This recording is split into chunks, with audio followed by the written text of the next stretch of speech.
Hello students, चलो हम lecture continue करते हैं अपना वीडियो बेटा कंसंट्रेशन टर्म्स के ऊपर, मोलैरिटी, नॉर्मेलिटी और परसेंटेज वेट बाय समथिंग। मैंने तुम्हें समझा दिया था कि परसेंटेज वेट बाय वेट या परसेंटेज वेट बाय वॉल्यूम या परसेंटेज वॉल्यूम बाय वॉल्यूम, इनको कहते हैं। अगर इस टर्म में दिया हुआ है तो बोलते हैं कि ये स्ट्रेंथ ऑफ सॉल्यूशन गिवन है, स्ट्रेंथ ऑफ सॉल्यूशन। ठीक है, इन टर्म्स में अगर बोलें कॉन्सेंट्रेशन हमारी इन टर्म्स में अगर रिप्रेजेंट करते हैं तो ये स्ट्रेंथ ऑफ सॉल्यूशन बताता है।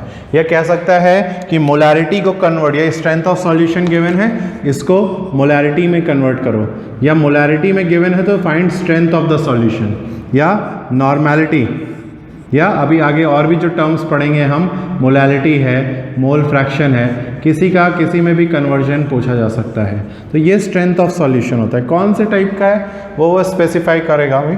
ठीक है, तो स्ट्रेंथ ऑफ सॉल्यूशन है।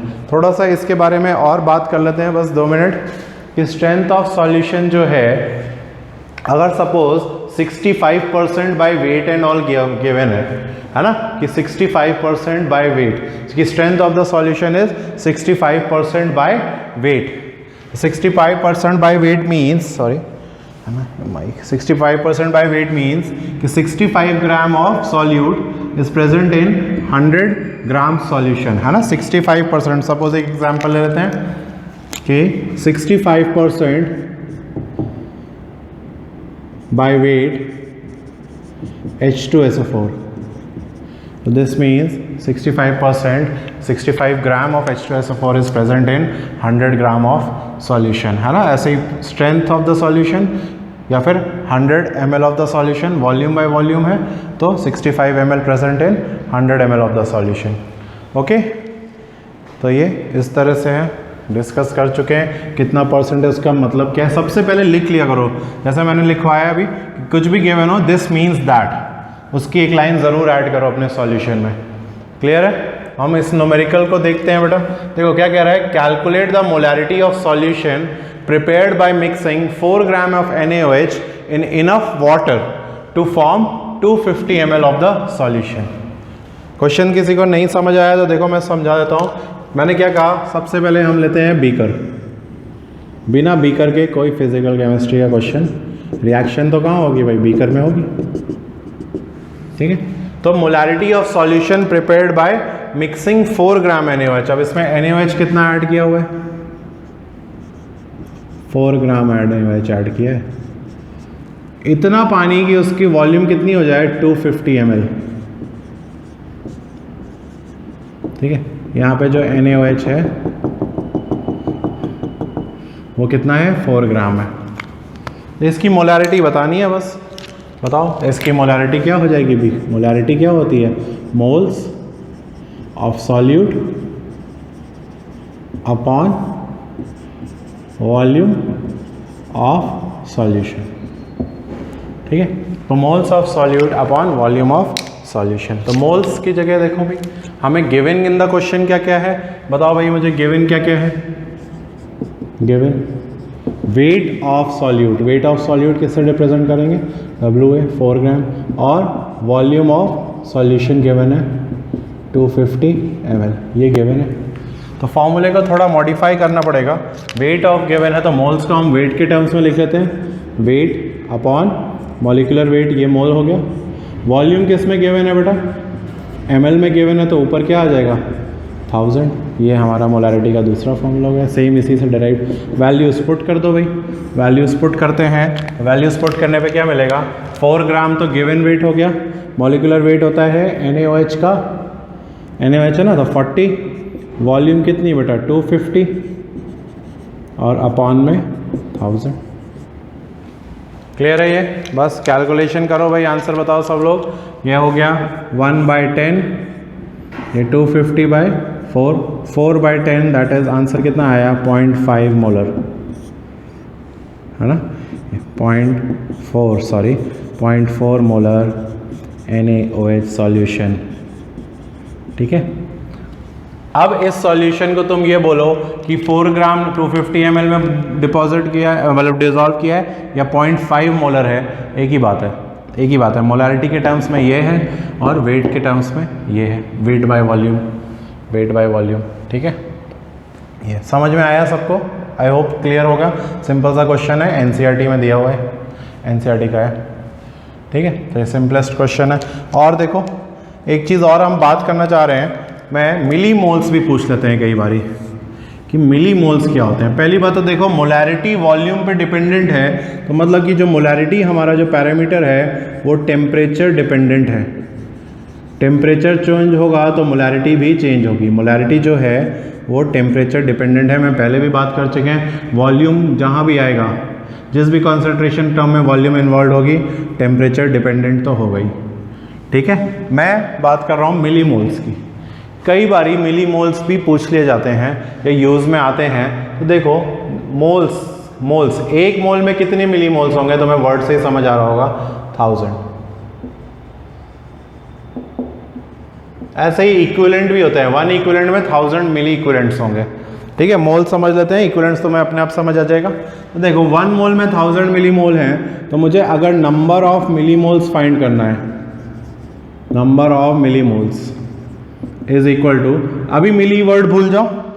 ठीक है, मिली वर्ड 1 मिनट के लिए भूल जाओ, तो बताओ नंबर ऑफ मोल्स निकालने के लिए, मैं कह रहा हूँ मिली वर्ड भूल जाओ, तो नंबर ऑफ मोल्स निकालने के लिए क्या फॉर्मूला लिखते हैं हम? Number of moles, weight of solute upon molecular weight of solute, number of moles. तो अब मैंने अभी सर मिली वर्ड हम भूल गए, मोल्स निकालने के लिए वेट अपॉन मॉलिक्यूलर वेट, तो जितने भी मोल्स आए अगर मैं उसमें 1000 मल्टीप्लाई कर देता हूँ, अगर मैं उसमें 1000 मल्टीप्लाई कर देता हूँ तो वो मिली मोल्स में नहीं हो जाएंगे, है ना? जितना भी मोल आया, सपोज x मोल आया उसको 1000, सपोज 1 kg है, 1 kg को मुझे ग्राम में एक्सप्रेस करना है तो तुम 1000 से मल्टीप्लाई कर दोगे। 5 kg है, उसको ग्राम में एक्सप्रेस करना है तो सेम 1 kg 1000 ग्राम्स, तो 5 kg इंटू 5000 ग्राम्स, बस तो मिली मोल्स। तो हमें 1000 और मल्टीप्लाई कर देना है। ठीक है, इसी तरह एक और फॉर्मूला है इसको रिप्रेजेंट करने का। तो एक और फॉर्मूला क्या है, नंबर ऑफ मिली मोल्स को हम ऐसे भी मोलैरिटी इनटू वॉल्यूम। अब ये तो तुमने सुना होगा, मोल्स फाइंड करने के लिए क्या फॉर्मूला है, ये मोल्स फाइंड करने के लिए मोलैरिटी इनटू वॉल्यूम किस में होनी चाहिए, लीटर्स में हम डिस्कस कर चुके हैं। मुझे मिली मोल्स फाइंड करने हैं, मिली मोल्स। ठीक है, तो मिली मोल्स क्या हो जाएंगे, number of milli moles, molarity into volume, और अगर हम वॉल्यूम ml में ले लेते हैं तो मुझे मिली मोल्स मिल जाएंगे। तो ये दो फॉर्मूलाज और हैं। मिली मतलब वही 1000 वाला कंसेप्ट बस क्लियर करना है तुम्हें। ठीक है, देखो लीटर्स में जो वॉल्यूम है उसको 1000 से मल्टीप्लाई करोगे तो ml में हो जाएगी, ml में पुट कर दो तो directly number of milli moles है। या जो ml में है उसको कन्वर्ट मत करो, तो अगर मोलैरिटी से मल्टीप्लाई करोगे तो मिली मोल्स मिलेंगे। क्लियर हुआ? नहीं हुआ, थोड़ा सा ऊपर से जा रहा है तो कोई बात नहीं, वेट करो, लिख लो, और जब हम न्यूमेरिकल्स करेंगे तो मैं फिर से डिस्कस करूंगा। भाई आएगा ही, न्यूमेरिकल्स में यूज़ आता है इसीलिए तो पढ़ा रहे, इंपॉर्टेंट है। ऐसे ही मिली इक्विवेलेंट्स की भी कहानी है, जिसको समझ आ गया तो ट्राई करो। ट्राई कैसे करो, खुद से लिखो बेटा, है ना, 1 बार 2 बार 4 बार खुद से समझो, यहाँ 1000 रखना है, यहाँ पे ml में आ जाएगा, क्यों नहीं आएगा, ऐसे खुद से ट्राई करोगे तो यू विल गेट इट। ऐसे ही 1 equivalent is equal to 1000 milli equivalents बेटा। ठीक है, 1 equivalent is equal to 1000 milli equivalents. बस इसके लिए भी करो, नंबर ऑफ मिली इक्विवेलेंट्स। तो 1 इक्विवेलेंट के लिए क्या होता है, वेट अपॉन इक्विवेलेंट वेट, तो मिली इक्विवेलेंट्स के लिए क्या हो जाएगा, weight upon equivalent weight into 1000। ऐसे ही नंबर ऑफ मिली इक्विवेलेंट्स के लिए नॉर्मेलिटी इनटू वॉल्यूम लीटर्स में होती है, मिली के लिए क्या हो जाएगा, वॉल्यूम ml में पुट कर दो, तो वो लिखो भाई सब लोग। क्लियर है? मैं चलो लिख ही देता हूँ। तो नंबर ऑफ मिली इक्विवेलेंट्स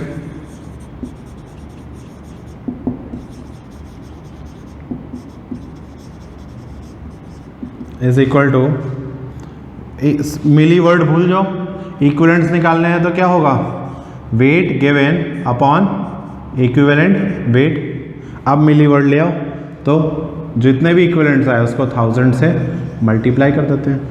ठीक है, और नहीं तो क्या है, एक और तरीका है, नंबर, अगर वॉल्यूम गिवन है बेटा, वेट नहीं गिवन है तो वॉल्यूम गिवन है, तो number of milli equivalents is equal to क्या होता है, सिर्फ मिली वर्ड भूल जाओ, नॉर्मेलिटी इनटू वॉल्यूम लीटर्स में, पर अब मिली निकालना है तो 1000 से मल्टीप्लाई कर देंगे तो वॉल्यूम ml में हो जाएगी। ये फॉर्मूला हो जाएगा। ठीक है, बस इतनी सी बात है और थोड़ी सी जो दिमाग में रखनी है, बाकी यूज़ तो आएगा, जहाँ पे यूज़ आएगा वहाँ पे हम यूज़ करेंगे। सिंपल एक ये इसलिए जानना ज़रूरी है कि कहीं वॉल्यूम ml में दे रखी है जो कि ज़्यादातर होता है, तो कन्वर्ट करने की ज़रूरत नहीं पड़ती। सब सारे रिएक्टेंट्स के मिलीमोल्स बैलेंस कर दो, मिली इक्विवेलेंट्स बैलेंस कर दो, तो टाइम वेस्ट नहीं, टाइम बचाने के लिए है। बोर्ड्स में तो तुम्हें चलना जाएगा, ठीक है, पर जेई में और हम नीट वगैरह में हमें 1 मिनट में अगर ट्राई कर, जितना कम से कम टाइम लगे। कंसेप्चुअली तो इक्वल ही है, जब मोल्स इक्वल है तो मिली मोल्स इक्वल होंगे। जैसे 5 kg दोनों तरफ 5 kg है, उसी को मैं बोल दूँ दोनों तरफ 5000 ग्राम है, सेम ही बात तो हुई, बस वही है, कैलकुलेशन वही रहेगी, आंसर वही रहेगा, कंसेप्ट भी वही रहेगा। ठीक है बेटा, तो ये न्यूमेरिकल तो आई होप सिंपल है, समझ आ गया होगा। वैल्यूज़ ये थोड़ा सा एक्स्ट्रा है, ये हम ध्यान रख रहे हैं। टेम्परेचर डिपेंडेंट क्वांटिटी है मोलैरिटी, जहाँ भी वॉल्यूम इन्वॉल्व होगी वो टेम्परेचर डिपेंडेंट होगा। ठीक है, क्लियर है आई होप। चलो नेक्स्ट क्वेश्चन देखते हैं बेटा। नेक्स्ट क्वेश्चन में क्या कह रहा है, 139 ग्राम ऑफ KCl, मार्कर मेरे, 139 gram of KCl is dissolved in 10 litre solution, तो find molarity of the solution. Simple, ठीक है भाई, फॉर्मूला लिखो, मोलैरिटी फाइंड करनी है। तो मोलैरिटी क्या होती है बेटा, molarity is moles of solute upon volume of solution litres में। ठीक है, तो moles of solute upon volume of solution in litres ये होती है। तो 139 ग्राम KCl dissolved in 10 litre, volume given है 10 लीटर्स, 139 ग्राम KCl है, तो इसके मोल्स निकालने पड़ेंगे। बताओ भाई फिर मोल्स निकालने के लिए, पोटेशियम का वेट होता है 39 और क्लोरीन का होता है 35.5। ठीक है, तो मॉलिक्यूलर वेट ऑफ KCl आया, ऐड कर दो 9 5 14 देन 336 74.5 ग्राम। ठीक, तो मोल्स कितने हो जाएंगे KCl के, moles of KCl will be wait given 139 gram upon 74.5 ग्राम। ठीक है, तो मोल्स ऑफ KCl, शिट ये वायर, ठीक है, तो ये मोल्स हो जाएंगे। ओके, 1 मिनट बस, हाँ क्लियर है। तो बस पुट कर दो फॉर्मूला में भाई मोलैरिटी के, कितने टाइम्स हो जाएगा ये बताओ भाई, है ना, 2 टाइम्स आएगा ना। तो सिंपल है, मोलैरिटी इज इक्वल टू ये, है ना, ये कितना मोल्स आए, मोल 2, तो 2 moles of solute upon volume of solution is 10 litres. तो सिंपल है, 0.2 मोलर। Clear, 0.2 molars. ठीक है, समझ आया सबको, सिंपल कुछ क्वेश्चंस लग रहे हैं अब। तो देखो भाई, उसके बाद नेक्स्ट वाला देखते हैं। नेक्स्ट वाला है 117 ग्राम NaCl है, इसको हमने डिसॉल्व किया है 500 ml सॉल्यूशन में, find molarity of the solution. तो 100 NaCl का मॉलिक्यूलर वेट ऐसे ही बता देते हैं, 58.5 ग्राम्स होता है। मोल्स निकाल लो इसके, मोल्स कितने हो जाएंगे, मोल्स हो जाएंगे 117 अपॉन 58.5। ठीक है, तो जो भी मोल्स आए हैं ना, मैं सॉल्व नहीं करूँगा, इसको पुट करो 117 अपॉन 58.5, और वॉल्यूम देखो किस में है, 500 ml में है, तो ऊपर क्या आ जाएगा बेटा, 1000, है ना। सब लोग इसको सॉल्व करेंगे, और वैसे भी PDF बना के अब आपको अपने जो ग्रुप है जिसमें से लिंक्स आते हैं उसमें PDF बना के अपना नेम, PDF सारा जो क्लास वर्क है और जो भी होमवर्क है, ठीक है, सबको उसमें अपना नेम, है ना, पहले तो इमेज होमवर्क करो क्लास वर्क का, फिर होमवर्क जो भी दिया जाता है उसको कंप्लीट करो, है ना, अपना नाम लिखो PDF में, है ना, और उसको और name plus chemistry homework send it to your groups, जिसमें भी लिंक्स मिलता है please send it to that group. ठीक है, वहाँ से मुझ पर फॉरवर्ड हो जाएगा। ठीक है, समझ आया। इसको सॉल्व करके देखना, मैं देख लूँगा उसमें किसने सही किया क्या नहीं किया। हम नेक्स्ट और देखते हैं क्वेश्चंस। फर्स्ट वाला देखते हैं, तो कैलकुलेट मोलैरिटी ऑफ फॉलोइंग। तो फॉलोइंग में 0.74 ग्राम कैल्शियम हाइड्रोक्साइड है, 5 ml ऑफ द सॉल्यूशन है। कैल्शियम होता है 40, यहाँ पे 2 ऑक्सीजन है तो 32 प्लस 2 कितना हो गया भाई, 40 प्लस 34 74 हुआ। तो देखो भाई, molarity is equal to weight given है 0.74, मॉलिक्यूलर वेट है 74 इंटू वॉल्यूम कितनी है 5 ml, तो अपॉन में क्या आएगा 1000। क्लियर है? ये इसका हो गया। सॉल्व करके आंसर्स लिखेंगे सब लोग। ऐसे ही सेकंड वाला मैं बता रहा हूँ। सेकंड में 3.65 HCl देखो 35.5 प्लस 1 तो 36.5 हो गया इसका मॉलिक्यूलर वेट। मोलैरिटी हो जाएगी, ठीक है, wait given is 3.65 upon 36.5 into 200 upon में 1000। समझ में आया? नेक्स्ट फिर देखो लास्ट वाला। लास्ट इज 1/10 तो मोलैरिटी हो जाएगी 1/10 ml गिवन है भाई इस बार, ठीक है। तो 1/10 ml को कैसे चेंज करोगे इन, या इसको 1/10 मोल ले लो। ml के लिए अभी डेंसिटी वाला कंसेप्ट करेंगे हम एक साथ। मोल्स ले लो 1/10। तो इस बार क्या करना है, मोल्स डायरेक्टली गिवन है, कितने गिवन है 1/10 मतलब 0.1 अपॉन 500 ml। तो 500 अपॉन में क्या आ जाएगा 500 ml/1000। वॉल्यूम तो हमें इसमें पुट करनी होती है, या 1/2 लीटर ले लो, या फिर ऐसे ही कर लो भाई, वो हाफ हो ही जाएगा ये, तो इतना मोलर हो जाएगा, है ना। 500 ये 2 टाइम्स 0.2 मोलर। क्लियर है? आई होप यहाँ तक सबको समझ आ गया होगा। आपको होमवर्क में क्या करना है, जहाँ भी सॉल्यूशन सॉल्व कर रहे हैं हर किसी की नॉर्मेलिटी भी फाइंड करनी है। ये आपका होमवर्क है। जितने भी हम क्वेश्चंस कर रहे हैं मोलैरिटी निकालो और सबकी नॉर्मेलिटी भी फाइंड करो वेट गिवन वाले मेथड से। वेट गिवन सबका इक्विवेलेंट वेट, ये नहीं कि डायरेक्ट फॉर्मूले से नहीं करना है कि normality is molarity into valency factor, या वैलेंसी फैक्टर इसका 1 है, इसका 1 है, इसका 1 है, तो सेम ही हो गई। इसका 2 है तो जितनी मोलैरिटी आ रही है इंटू 2, इसका भी 2 है, जितनी मोलैरिटी आ रही है इंटू 2। वो तुम लिख सकते हो एक बॉक्स में कि ऐसे भी किया है और वैसे भी किया है। तो ठीक है, जो भी क्वेश्चन लिखो पेज के हाफ में इधर मोलैरिटी की कैलकुलेशन, इधर नॉर्मेलिटी की।